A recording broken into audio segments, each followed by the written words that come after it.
ಆತ್ಮೀಯ ಬಂಧುಗಳೇ, ಶ್ರೀಮದ್ ಭಾಗವತಂ ಸ್ಕಂದ 3 ಭಾಗ 2 ಅಧ್ಯಾಯ 20 ಮೈತ್ರೇಯ ವಿದುರ ಸಂವಾದ. ಇದರಿಂದ ಇವತ್ತು 43ನೇ ಶ್ಲೋಕವನ್ನು ತಿಳ್ಕೊಳ್ಳೋಣ.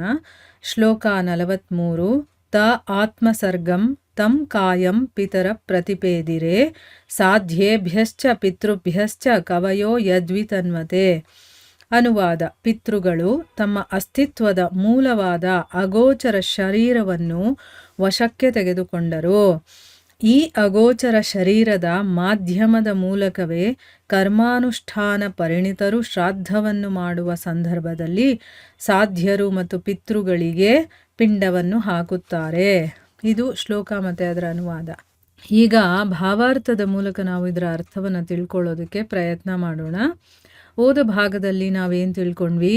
ಬ್ರಹ್ಮ ಆ ಪ್ರಕಾಶಮಾನವಾದಂಥ ಮತ್ತು ಸುಂದರವಾದಂತಹ ಚಂದ್ರಕಾಂತಿಯ ರೂಪವನ್ನು ತ್ಯಾಗ ಮಾಡ್ತಾನೆ. ವಿಶ್ವಾವಸು ಮತ್ತು ಬೇರೆ ಗಂಧರ್ವರು ಸಂತೋಷವಾಗಿ ಅದನ್ನು ತಮ್ಮದಾಗಿ ಮಾಡ್ಕೊಳ್ತಾರೆ. ಶ್ರೇಷ್ಠನಾದಂತಹ ಬ್ರಹ್ಮ ಆಮೇಲೆ ಏನು ಮಾಡ್ತಾನೆ? ತನ್ನ ಆಲಸ್ಯದಿಂದ, ನೋಡಿ, ಆಲಸ್ಯದಿಂದನೇ ಈ ಭೂತ ಪಿಶಾಚಿಗಳನ್ನು ಅವನು ಹೊರಹೊಮ್ಮಿಸ್ತಾನೆ. ಈಗ ಭೂತ ಪಿಶಾಚಿಗಳು ಬಂದಿರೋದು ಆಲಸ್ಯದಿಂದ ಅಂತ, ಅಂದರೆ ಆಲಸ್ಯ ಯಾರಲ್ಲಿರುತ್ತೋ ಅದು ಭೂತ ಪಿಶಾಚಿಗಳು ಅಂತ ಅರ್ಥ ಆಗುತ್ತೆ. ಆದರೆ ಅವರೇನು ಮಾಡಿದ್ರು? ತಮ್ಮ ತಲೆಗೂದಲನ್ನೆಲ್ಲ ಕೆದರ್ಕೊಂಡು ಬರೀ ಮೈಯಲ್ಲಿ ನಿಂತಿದ್ರು. ಅದನ್ನು ನೋಡಿ ಅವನು ಕಣ್ಮುಚ್ಕೊಳ್ತಾನೆ. ಜೀವಿಗಳ ಸೃಷ್ಟಿಕರ್ತನಾದಂತಹ ಬ್ರಹ್ಮ ಆಕಳಿಸಿದಾಗ ಹೊರಗಡೆ ಬಿದ್ದಂಥ ಶರೀರವನ್ನು ಭೂತ ಪಿಶಾಚಿಗಳು ತಮ್ಮ ವಶಕ್ಕೆ ತಗೊಳ್ತವೆ. ಇದನ್ನು ಜೊಲ್ಲು ಸುರಿಸುವ ನಿದ್ರೆ ಅಂದರೆ ಅರ್ಥ ಏನು? ಈ ರೀತಿ ಯಾರು ಜೊಲ್ಲು ಸುರಿಸುವ ನಿದ್ರೆ ಮಾಡ್ತಾರೋ ದೆವ್ವಗಳು ಮತ್ತು ಪಿಶಾಚಿಗಳು ಈ ರೀತಿ ಅಶುದ್ಧರಾದ ವ್ಯಕ್ತಿಗಳ ಮೇಲೆ ಆಕ್ರಮಣವನ್ನು ಮಾಡುತ್ತೆ ಅಂತಂದ್ಬಿಟ್ಟು ಹೇಳ್ತಾರೆ. ಅವುಗಳ ಈ ಆಕ್ರಮಣವನ್ನು ಬುದ್ಧಿಭ್ರಮಣೆ ಅಂತ ಹೇಳ್ತಾರೆ. ಮತ್ತು ತನ್ನಲ್ಲಿ ಇಚ್ಛೆ ಮತ್ತು ಶಕ್ತಿಗಳು ಹೇರಳವಾಗಿದೆ ಅಂತ ಅಂದ್ಕೊಂಡು ಜೀವಿಗಳ ಸೃಷ್ಟಿಕರ್ತನಾದಂತಹ ಬ್ರಹ್ಮ ತನ್ನ ಒಂದು ಅಗೋಚರ ರೂಪದಿಂದ, ಅಂದರೆ ನಾನು ಕಾಣಿಸ್ಕೊಳ್ಳದೆ ಇರುವಂಥ ಒಂದು ರೂಪದಲ್ಲಿರ್ತಾನಲ್ವ, ಅದರಿಂದ ಹೊರಗಡೆ ಬಂದು ತನ್ನ ನಾಭಿಯಿಂದ ಬಹಳ ಸಂಖ್ಯೆಯ ಸಾಧ್ಯರನ್ನ ಮತ್ತು ಪಿತೃಗಳನ್ನ ಸೃಷ್ಟಿ ಮಾಡ್ತಾನೆ ಅನ್ನೋದನ್ನ ತಿಳ್ಕೊಂಡಿದ್ವಿ. ಈಗ ಮುಂದುವರೆದು ಇಲ್ಲಿ ಹೇಳ್ತಾ ಇದ್ದಾರೆ, ಪಿತೃಗಳು ತಮ್ಮ ಅಸ್ತಿತ್ವದ ಮೂಲವಾದ ಅಗೋಚರ ಶರೀರವನ್ನು ವಶಕ್ಕೆ ತಗೊಳ್ತಾರೆ.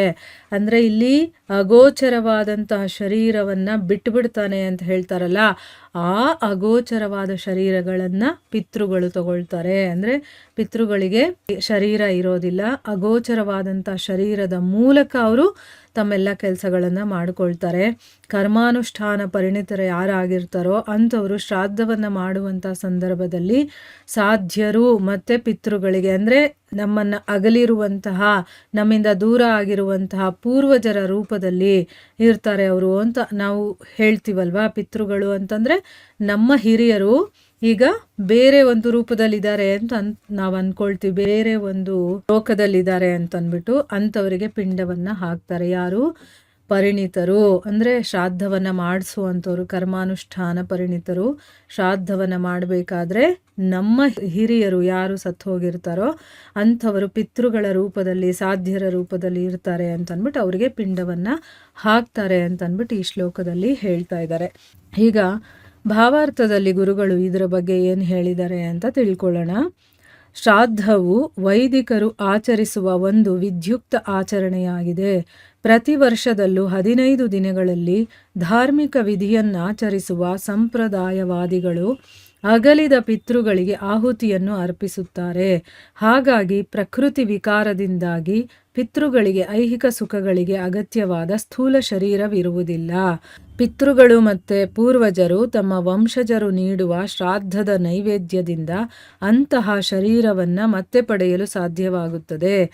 ಶ್ರಾದ್ದ ಕರ್ಮಾಚರಣೆ ಅಥವಾ ಪ್ರಸಾದದೊಂದಿಗೆ ನೈವೇದ್ಯದ ಅರ್ಪಣೆಯ ಪದ್ಧತಿಯು ಈಗಲೂ ಭಾರತದಲ್ಲಿ, ಅದರಲ್ಲೂ ವಿಶೇಷವಾಗಿ ಗಯಾದಲ್ಲಿ ರೂಢಿಯಲ್ಲಿದೆ. ಅಲ್ಲಿ ಪ್ರಸಿದ್ಧ ದೇವಾಲಯದಲ್ಲಿ ವಿಷ್ಣುವಿನ ಪಾದಗಳಲ್ಲಿ ಪಿಂಡವನ್ನು ಅರ್ಪಿಸಲಾಗುತ್ತದೆ. ಹೀಗೆ ವಂಶಜರ ಭಕ್ತಿ ಸೇವೆಯಿಂದ ಸುಪ್ರೀತನಾದ ಭಗವಂತನು ಅನುಗ್ರಹ ತೋರಿಸಿ ಸ್ಥೂಲ ಶರೀರವಿಲ್ಲದ ಉಪೇಕ್ಷಿತ ಪಿತೃಗಳನ್ನು ಉದ್ಧಾರ ಮಾಡುತ್ತಾನೆ. ಭಗವಂತನು ಅಂತಹವರಿಗೆ ಆಧ್ಯಾತ್ಮಿಕ ಮುನ್ನಡೆಯನ್ನು ಸಾಧಿಸಲು ಅಗತ್ಯವಾದ ಸ್ಥೂಲ ಶರೀರವನ್ನು ಮತ್ತೆ ಪಡೆಯುವಂತೆ ಅನುಗ್ರಹಿಸುತ್ತಾನೆ. ನೋಡಿ, ಶ್ರಾದ್ದ ಅನ್ನೋದು ವೈದಿಕರು ಆಚರಣೆ ಮಾಡುವಂಥ ಒಂದು ಆಚರಣೆ. ಪ್ರತಿ ವರ್ಷ 15 ದಿನಗಳಲ್ಲಿ ನಾವು ಈ ಒಂದು ಧಾರ್ಮಿಕ ವಿಧಿಯನ್ನು ಆಚರಣೆ ಮಾಡ್ತೀವಿ ಅಲ್ವಾ. ಯಾರು ಸಂಪ್ರದಾಯಗಳನ್ನು ಒಪ್ಕೊಳ್ತಾರೋ, ಧಾರ್ಮಿಕ ವಿಧಿಗಳನ್ನು ಆಚರಣೆ ಮಾಡ್ತಾರೋ ಅಂಥವ್ರು ಎಲ್ಲರೂ ಕೂಡ ಪಿತೃಗಳಿಗೆ ಆಹುತಿಗಳನ್ನು ಅರ್ಪಿಸ್ತಾರೆ. ಇದು ನಮ್ಮ ಮನೆಗಳಲ್ಲೂ ಕೂಡ ನಾವು ಮಾಡ್ತೀವಿ ಅಲ್ವಾ. ಪ್ರಕೃತಿ ವಿಕಾರದಿಂದ ಪಿತೃಗಳಿಗೆ ಏನಾಗಿರುತ್ತೆ ಅಂದರೆ ಐಹಿಕ ಸುಖವನ್ನು ಅನುಭವಿಸೋದಕ್ಕೆ ಅಂತಲೇ ಇರುವಂಥ ಈ ಸ್ಥೂಲ ಶರೀರ ಇರೋದಿಲ್ಲ ಅವರಿಗೆ, ಆಯಿತಾ. ಅವ್ರು ಏನೂ ಮಾಡೋದಕ್ಕಾಗಲ್ಲ ಅಂಥ ಒಂದು ಸ್ಥಿತಿಯಲ್ಲಿ ಇರ್ತಾರೆ. ಸೊ ಪಿತೃಗಳು ಮತ್ತು ಪೂರ್ವಜರು ತಮ್ಮ ವಂಶಜರು ನೀಡುವಂತಹ, ಅಂದರೆ ಈಗ ನಾವು ನಮ್ಮ ಮನೆಯಲ್ಲಿ ಶ್ರಾದ್ದವನ್ನು ಮಾಡಿ ಅವರಿಗೆ ನೈವೇದ್ಯವನ್ನು ಕೊಡೋದ್ರಿಂದ ಪಿತೃಗಳು ಮತ್ತು ಪೂರ್ವಜರು ಮುಕ್ತಿಯನ್ನು ಪಡಿತಾರೆ. ಮುಕ್ತಿ ಅಂದರೆ ಏನು? ಅಗೋಚರ ಶರೀರದಲ್ಲಿರ್ತಾರೆ ಅವರು. ಅವರಿಗೆ ಈ ಐಹಿಕ ಭೋಗಗಳನ್ನು ಸುಖಗಳನ್ನು ಅನುಭವಿಸೋದಕ್ಕಾಗೋದಿಲ್ಲ. ಅಂಥ ಶರೀರದಲ್ಲಿ ಇರ್ತಾರಲ್ವಾ, ಅಂಥ ಶರೀರದಿಂದ ಮತ್ತೆ ನಮ್ಮ ಹಾಗೆ ಈ ಶರೀರವನ್ನು ಪಡೆಯೋದಕ್ಕೆ ಸಾಧ್ಯ ಆಗುತ್ತೆ. ಅದಕ್ಕೋಸ್ಕರನೇ ಶ್ರಾದ್ದ ಕರ್ಮಾಚರಣೆ, ಪ್ರಸಾದದ ಜೊತೆ ನೈವೇದ್ಯವನ್ನು ಅರ್ಪಣೆ ಮಾಡುವಂಥ ಪದ್ಧತಿ ಈಗಲೂ ಇದೆ. ಗಯಾದಲ್ಲಿ ವಿಶೇಷವಾಗಿ ಇದನ್ನು ನಾವು ನೋಡಬಹುದು.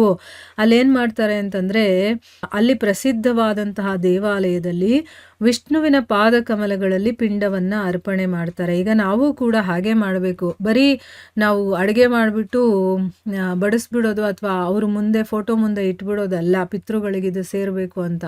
ಮೊದಲು ಅದನ್ನು ಭಗವಂತನಿಗೆ ನೈವೇದ್ಯ ಮಾಡಿ ಆ ಪ್ರಸಾದವನ್ನು ಅವರಿಗೆ ನೈವೇದ್ಯವಾಗಿ ಕೊಡಬೇಕು, ಆಯಿತಾ. ಪ್ರಸಾದವನ್ನು ಕೊಟ್ಟಾಗ ಅವರಿಗೆ ಆ ಶರೀರದಿಂದ ಮುಕ್ತಿ ಸಿಗುತ್ತೆ. ಆವಾಗ ಭಗವಂತ ಅನುಗ್ರಹವನ್ನು ಮಾಡಿ ಆ ಸ್ಥೂಲ ಶರೀರ ಇಲ್ಲದೆ ಇರುವಂಥ ಪಿತೃಗಳನ್ನು ಉದ್ಧಾರ ಮಾಡ್ತಾನೆ. ಭಗವಂತ ಏನು ಮಾಡ್ತಾನೆ, ಇವರು ಆಧ್ಯಾತ್ಮಿಕವಾಗಿ ಮುನ್ನಡಿಬೇಕು, ಅದಕ್ಕೋಸ್ಕರ ಇವರಿಗೆ ಒಂದು ಸ್ಥೂಲ ಶರೀರವನ್ನು ಕೊಡಬೇಕು ಅಂತ ಮತ್ತೆ ಅವರಿಗೆ ಅನುಗ್ರಹವನ್ನು ಕೊಡ್ತಾನೆ. ಸೊ ಈಗ ನಾವು ಶ್ರಾದ್ದವನ್ನು ಯಾಕೆ ಮಾಡಬೇಕು ಅನ್ನೋದು ಒಂದು ಮಟ್ಟಿಗೂ ಗೊತ್ತಾಗಿದೆ ಅಲ್ವಾ. ಅವರಿಗೆ ನಾವು ಆ ಶರೀರದಿಂದ ಇಂಥ ನಮ್ಮಂಥ ಸ್ಥೂಲ ಶರೀರ ಸಿಗಲಿ ಅಥವಾ ಅವರಿಗೆ ಅಲ್ಲಿಂದ ಮುಕ್ತಿ ಸಿಗಲಿ ಅನ್ನೋದಕ್ಕೋಸ್ಕರ ನಾವು ಮಾಡುವಂಥದ್ದು.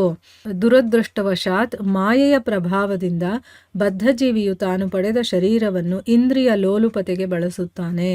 ಹಾಗೆ ಮಾಡುವಾಗ ಅಂತಹ ಕಾರ್ಯದಿಂದ ತಾನು ಮತ್ತೆ ಅಗೋಚರ ಶರೀರ ಸ್ಥಿತಿಗೆ ಹಿಂದಿರುಗುವೆನೆಂಬುದನ್ನು ಅವನು ಮರೆಯುತ್ತಾನೆ. ನೋಡಿ, ಭಗವಂತ ಈ ರೀತಿಯ ಒಂದು ಶರೀರವನ್ನು ನಮಗೆ ಕೊಡೋದು ಅವನು ಆಧ್ಯಾತ್ಮಿಕ ಮುನ್ನಡೆಯನ್ನು ಪಡೀಲಿ ಅಂತಂದ್ಬಿಟ್ಟು, ಅಥವಾ ಬರೀ ಭೋಗವನ್ನೇ ಭೋಗಿಸ್ಕೊಂಡಿರೋದಕ್ಕಲ್ಲ. ಕೊನೆಗೆ ನಾವು ಮಾಡಬೇಕಾಗಿರುವಂಥ ಒಂದು ಕರ್ತವ್ಯ, ಈ ಶರೀರ ಸಿಕ್ಕಿರೋದಕ್ಕೆ ಕಾರಣ ಏನು ಅಂತಂದರೆ ನಾವು ಭಗವಂತನನ್ನು ಹಿಂಪಡೆಯೋದಕ್ಕೋಸ್ಕರನೇ. ಆದರೆ ಮಾಯೆಗೆ ಒಳಗಾಗಿರೋದ್ರಿಂದ ಅದನ್ನು ಮರೆತು ಮತ್ತೆ ಅವನು ಬರೀ ಇಂದ್ರಿಯ ತೃಪ್ತಿಯಲ್ಲೇ ತೊಡಗಿರ್ತಾನೆ. ಆದರೆ ಅವನಿಗೆ ಈ ಒಂದು ವಿಷಯ ಮರೆತೇ ಹೋಗ್ಬಿಡುತ್ತೆ. ನಾನು ಈ ರೀತಿ ಮಾಡ್ಕೊಂಡಿದ್ರೆ, ಭಗವಂತನನ್ನು ಮರೆತರೆ ನಾನು ಮತ್ತೆ ಆ ಅಗೋಚರ ಶರೀರ ಸ್ಥಿತಿಗೆ ಹೋಗ್ತೀನಿ ಅನ್ನೋದನ್ನೇ ಮರೆತು ಹೋಗ್ಬಿಡ್ತಾನೆ. ಕೃಷ್ಣ ಪ್ರಜ್ಞೆಯಲ್ಲಿರುವವನು ಅಥವಾ ಕೃಷ್ಣ ಭಕ್ತನು ಶ್ರಾದ್ದಾದಂತಹ ವಿದ್ಯುಕ್ತ ಆಚರಣೆಯನ್ನು ಮಾಡಬೇಕಾದ್ದಿಲ್ಲ. ಏಕೆಂದರೆ ಅವನು ಯಾವಾಗಲೂ ಪರಮಪ್ರಭುವನ್ನು ಸುಪ್ರೀತಗೊಳಿಸುತ್ತಿರುತ್ತಾನೆ. ಆದ್ದರಿಂದ ಅವನ ಪಿತೃಗಳು ಮತ್ತು ಪೂರ್ವಜರು ಕಷ್ಟದಲ್ಲಿದ್ದರೂ ಪ್ರಯತ್ನವಿಲ್ಲದೆಯೇ ಮುಕ್ತರಾಗುತ್ತಾರೆ. ಅಂದರೆ ಇಲ್ಲಿ ಯಾರು ಕಂಪ್ಲೀಟಾಗಿ ತಮ್ಮನ್ನು ತಾವು ಭಗವಂತನ ಸೇವೆಯಲ್ಲೇ ತೊಡಗಿಸ್ಕೊಂಡಿರ್ತಾರೋ, 24 hours ಅಂತ ಹೇಳ್ತೀವಲ್ವ, ಆ ರೀತಿ ಅದನ್ನು ಕೃಷ್ಣ ಭಕ್ತ ಅಂತ ಹೇಳೋದು. ಭಗವಂತನಿಗೆ ಅವನು ಸರೆಂಡರ್ ಆಗಿ ಅವನು ಕೆಲಸದಲ್ಲೇ ತೊಡಗಿರ್ತಾನೆ, 3 ಹೊತ್ತು ಭಗವಂತನ ವಿಚಾರದಲ್ಲಿರ್ತಾನೆ. ಅವನಿಗೆ ಐಹಿಕ ಭೋಗಗಳು ಯಾವುದರಲ್ಲೂ ಆಸಕ್ತಿ ಇರೋದಿಲ್ಲ. ಅಂಥ ಒಬ್ಬ ಭಕ್ತ ಅವನು ಈ ಶ್ರಾದ್ದದಂತಹ ವಿದ್ಯುತ್ ಆಚರಣೆಯನ್ನು ಮಾಡಬೇಕಾಗಿಲ್ಲ. ಯಾಕೆ? ಅವನು ಯಾವಾಗಲೂ ಭಗವಂತನನ್ನು ಖುಷಿ ಪಡಿಸ್ತಾ ಇರ್ತಾನೆ. ಅದಕ್ಕೋಸ್ಕರನೇ ಅವನ ಪಿತೃಗಳಾಗಿರ್ಬೋದು, ಪೂರ್ವಜರು ಎಷ್ಟೇ ಕಷ್ಟದಲ್ಲಿದ್ದರೂ ಕೂಡ ಅವರು ಏನು ಪ್ರಯತ್ನನೇ ಮಾಡದೆ ಅವರು ಮುಕ್ತರಾಗ್ಬಿಡ್ತಾರೆ. ಇದಕ್ಕೊಂದು ಎಕ್ಸಾಂಪಲ್ ಕೂಡ ಇಲ್ಲಿ ಹೇಳ್ತಾ ಇದ್ದಾರೆ. ಒಂದು ಸ್ಪಷ್ಟ ನಿದರ್ಶನವೆಂದರೆ ಪ್ರಹ್ಲಾದ ಮಹಾರಾಜನದು. ಪ್ರಹ್ಲಾದ ಮಹಾರಾಜನು ಭಗವಂತನ ಪಾದಕಮಲಗಳಲ್ಲಿ ಅನೇಕ ಸಲ ಅಪರಾಧವೆಸಗಿದ್ದ ತನ್ನ ಪಾಪಿ ತಂದೆಯನ್ನು ಉದ್ಧರಿಸುವಂತೆ ನರಸಿಂಹದೇವರಲ್ಲಿ ಬೇಡಿಕೊಂಡನು. ಅದಕ್ಕೆ ಉತ್ತರವಾಗಿ ಯಾವ ಕುಟುಂಬದಲ್ಲಿ ಪ್ರಹ್ಲಾದನಂತಹ ವೈಷ್ಣವನು ಹುಟ್ಟುವನೋ ಆ ವಂಶದ ಅವನ ತಂದೆ ಮಾತ್ರವಲ್ಲ, ಅಜ್ಜ ಮತ್ತು ಅವರ ತಂದೆಯವರುಗಳು 14 ತಲೆಮಾರಿನ ಪಿತೃಗಳು ಎಲ್ಲರೂ ಅಪ್ರಯತ್ನವಾಗಿ ಉದ್ಧಾರವಾಗುತ್ತಾರೆ ಎಂದು ಭಗವಂತನು ಹೇಳಿದನು.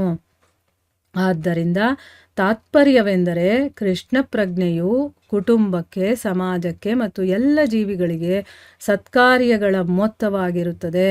ನೋಡಿ, ಇಲ್ಲಿ ಎಕ್ಸಾಂಪಲ್ ಯಾರ್ದು ಹೇಳ್ತಾ ಇದ್ದಾರೆ ಅಂತಂದರೆ ಪ್ರಹ್ಲಾದ ಮಹಾರಾಜ. ಇವರ ಬಗ್ಗೆ ನಮಗೆಲ್ಲರಿಗೂ ಗೊತ್ತಿದೆ ಅಲ್ವಾ. ಪ್ರಹ್ಲಾದ ಏನು ಮಾಡ್ದ, ಭಗವಂತನ ಪಾದಕಮಲಗಳಲ್ಲಿ ಬೇಕಾದಷ್ಟು ಸರಿ ತಪ್ಪು ಮಾಡಿರ್ತಾನೆ. ಅವ್ರ ತಂದೆ ಪಾಪಿ ತಂದೆ, ಅವನು ದೇವರೇ ಇಲ್ಲ ಅಂತಂದ್ಬಿಟ್ಟು ಬೇಕಾದಷ್ಟು ತಪ್ಪು ಮಾಡಿರ್ತಾನೆ.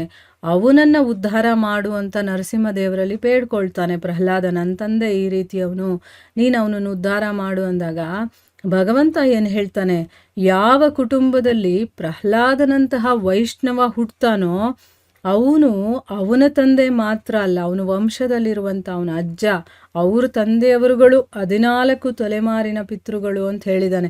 ಅವ್ರು ಏನೂ ಪ್ರಯತ್ನ ಮಾಡ್ದೇನೆ ಉದ್ಧಾರ ಆಗ್ಬಿಡ್ತಾರೆ ಅಂತ ಭಗವಂತ ಹೇಳ್ತಾನೆ. ಅದಕ್ಕೆ ಯಾರು ಭಗವಂತನಿಗೆ ಸಮರ್ಪಿತವಾಗಿರ್ತಾರೋ, ಅದಕ್ಕೆ ಇಲ್ಲೇನು ಹೇಳ್ತಾ ಇದ್ದಾರೆ ಗುರುಗಳು, ಕೃಷ್ಣ ಪ್ರಜ್ಞೆ ಅನ್ನೋದು ಅಂದರೆ ಭಗವಂತನ ಪ್ರಜ್ಞೆ ಅನ್ನೋದು ಕುಟುಂಬಕ್ಕೆ, ಸಮಾಜಕ್ಕೆ, ಎಲ್ಲ ರೀತಿಯಲ್ಲೂ ಎಲ್ಲ ಜೀವಿಗಳಿಗೆ ಒಳ್ಳೆ ಸತ್ಕಾರ್ಯಗಳ ಮೊತ್ತವಾಗಿರುತ್ತೆ. ಅಂದರೆ ಅದರಲ್ಲಿ ಕೃಷ್ಣ ಪ್ರಜ್ಞೆಯಲ್ಲಿ ಏನಾಗುತ್ತೆ, ಬರೀ ಒಳ್ಳೆ ಕೆಲಸ ಮಾಡ್ತಾನೇ ಇರುವಂಥದ್ದು ಅಷ್ಟೇ. ಭಗವಂತನ ವಿಚಾರವನ್ನು ನಾವು ಮಾಡ್ತೀವಿ ಅಂತಂದರೆ ಅದು ಒಳ್ಳೆ ಕೆಲಸನೇ ಅಲ್ವಾ. ಅದನ್ನು ಬಿಟ್ಟು ಬೇರೆ ಒಳ್ಳೆ ಕೆಲಸ ಇನ್ಯಾವುದೂ ಇಲ್ಲ. ಸದಾ ಭಗವಂತನ ಸ್ಮರಣೆಯಲ್ಲಿ ನಮ್ಮನ್ನು ನಾವು ತೊಡಗಿಸ್ಕೊಂಡಿರೋದು. ಚೈತನ್ಯ ಚರಿತಾಮೃತದಲ್ಲಿ ಅದರ ಕರ್ತೃ ಹೇಳುವುದೇನೆಂದರೆ, ಕೃಷ್ಣ ಪ್ರಜ್ಞೆಯ ಬಗ್ಗೆ ಪೂರ್ಣ ಅರಿವುಳ್ಳ ಯಾವುದೇ ವ್ಯಕ್ತಿಯು ಯಾವುದೇ ವಿದ್ಯುಕ್ತ ಆಚರಣೆಯಲ್ಲಿ ತೊಡಗುವುದಿಲ್ಲ. ಏಕೆಂದರೆ ಕೇವಲ ಪೂರ್ಣ ಕೃಷ್ಣ ಪ್ರಜ್ಞೆಯೊಂದಿಗೆ ಕೃಷ್ಣನ ಸೇವೆಯನ್ನು ಮಾಡಿದರೆ ವಿದ್ಯುಕ್ತ ಆಚರಣೆಗಳನ್ನು ನಡೆಸಿದಂತೆಯೇ ಆಗುತ್ತದೆ. ಇದನ್ನು ಭಕ್ತನು ತಿಳಿದಿರುತ್ತಾನೆ. ಇಲ್ಲಿ ಚೈತನ್ಯ ಚರಿತಾಮೃತದಲ್ಲಿ ಹೇಳಿರೋದೇನು ಅಂತ ತಿಳಿಸ್ತಾ ಇದ್ದಾರೆ. ಯಾರು ಒಬ್ಬ ಭಗವಂತನಿಗೆ ತನ್ನನ್ನು ತಾನು ಸಮರ್ಪಣೆ ಮಾಡ್ಕೊಂಡಿರ್ತಾನೋ, ಸದಾ ಅವನ ಪ್ರಜ್ಞೆಯಲ್ಲಿ ಭಗವಂತನೇ ಇರ್ತಾನೋ, ಅಂಥ ವ್ಯಕ್ತಿ ಯಾವ ಆಚರಣೆಗಳನ್ನೂ ಮಾಡಬೇಕಾಗಿಲ್ಲ.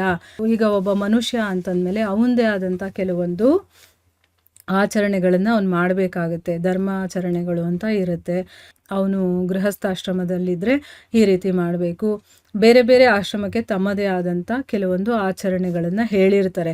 ಆದರೆ ಯಾರು ಭಗವಂತನಲ್ಲೇ ತೊಡಗಿರ್ತಾರೋ, ಸದಾ ಅವನ ಒಂದು ವಿಚಾರದಲ್ಲೇ ಮುಳುಗಿರ್ತಾರೋ ಅಂಥವರು ಯಾವುದೇ ರೀತಿಯ ವಿದ್ಯುಕ್ತ ಆಚರಣೆಗಳನ್ನೂ ಮಾಡಬೇಕಾಗಿಲ್ಲ. ಯಾಕೆ, ಅವನು ತನ್ನನ್ನು ತಾನೇ ಆ ಭಗವಂತನಿಗೆ ಸಮರ್ಪಣೆ ಮಾಡ್ಕೊಂಡು ಸದಾ ಅವನ ಒಂದು ಯೋಚನೆಯಲ್ಲೇ ತೊಡಗಿರ್ತಾನೆ, ಅವನ ಸೇವೆಯಲ್ಲೇ ಮುಳುಗಿರ್ತಾನಲ್ವಾ. ಅದಕ್ಕೋಸ್ಕರ ಅವನು ಯಾವ ಆಚರಣೆನೂ ಮಾಡೋಂಗಿಲ್ಲ. ಭಗವಂತನಿಗೆ ಮಾಡಿದಾಗ ಸೇವೆಯನ್ನು ಮಾಡಿದ್ರೆ ಎಲ್ಲ ಆಚರಣೆಗಳನ್ನು ಮಾಡಿದಾಗೇನೆ. ಬೇರಿಗೆ ನೀರು ಎರೆದ್ವಿ ಅಂತಂದರೆ ಇಡೀ ಮರಕ್ಕೆ ಪೋಷಣೆ ಕೊಟ್ಟ ಹಾಗೇನೆ ಅಲ್ವಾ. ಅದೇ ನಾವೇನು ಮಾಡ್ತಾ ಇದ್ವಿ, ಒಂದೊಂದು ಎಲೆಗೂ ನೀರು ಹಾಕ್ಕೊಂಡು ಬರ್ತಾಯಿದ್ರೆ ಆವಾಗ ನಮಗೆ ರೂಲ್ಸ್ ಆ್ಯಂಡ್ ರೆಗ್ಯುಲೇಷನ್ಸ್ ಅನ್ನೋದು ಇರುತ್ತೆ. ಆದರೆ ಯಾರು ತಮ್ಮನ್ನು ತಾವು ಸಮರ್ಪಣೆ ಮಾಡ್ಕೊಂಡಿರ್ತಾರೋ ಅವ್ರಿಗೆ ಯಾವುದೇ ಭೋಗಗಳಲ್ಲೂ ಆಸಕ್ತಿ ಇರೋದಿಲ್ವೋ ಅಂಥ ವ್ಯಕ್ತಿ ಕಂಪ್ಲೀಟ್ ಅವ್ನು ಭಕ್ತನಾಗಿರಬೇಕು. ಅಂಥವನಿಗೆ ಯಾವ ಆಚರಣೆಗಳು ಮಾಡಬೇಕಾದಂಥ ನೆಸೆಸಿಟಿ ಇಲ್ಲ ಅನ್ನೋದನ್ನು ಒಬ್ಬ ಭಕ್ತ ತಿಳ್ಕೊಂಡಿರ್ತಾನೆ ಅಂತ ಅಂದ್ಬಿಟ್ಟು ಇಲ್ಲಿ ಗುರುಗಳು ಹೇಳ್ತಾ ಇದ್ದಾರೆ. ಸೊ ಇಲ್ಲಿಗೆ ನಾವು ನಿಲ್ಲಿಸೋಣ. ಹರೇ ಕೃಷ್ಣ.